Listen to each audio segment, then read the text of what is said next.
नमस्कार पशुपालक मित्रांनो, स्वागत आहे आपल्या फेटगुरु या युट्यूब चॅनलवरती। पशुपालक मित्रांनो, आजच्या व्हिडिओमध्ये आपण MSD या कंपनीच्या पावडर बोवी मिक्स याबाबत माहिती घेणार आहोत। पशुपालक मित्रांनो, या पावडरमध्ये आपल्याला इम्युनो मॉड्युलेटर्स दिलेले आहेत, काही विटॅमिन्स आहेत, अँटीऑक्सिडंट आहेत, त्यासोबतच बीटा ग्लुकॉन आहे, न्यूक्लियोटाइड आहेत।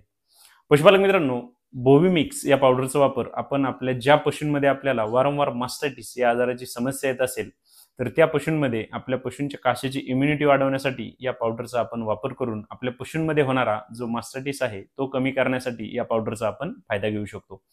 त्यासोबतच पशुपालक मित्रांनो, या पावडरचा वापर आपण आपल्या पशूंमध्ये जर मास्टायटिस झाला असेल तर त्या ठिकाणी केल्यानंतर आपल्या पशूंमध्ये जो फायब्रोसिसच्या समस्या येतात त्या टाळण्यासाठी या पावडरचा आपण आपल्या पशूंमध्ये वापर करू शकतो। पशुपालक मित्रांनो, आपल्याला जर पावडर बोवी मिक्स याबाबत संपूर्ण माहिती पाहिजे असेल तर त्याचा व्हिडिओ आपल्या YouTube चॅनलवरती अपलोड केलेला आहे, आपण तो नक्की पहा। धन्यवाद।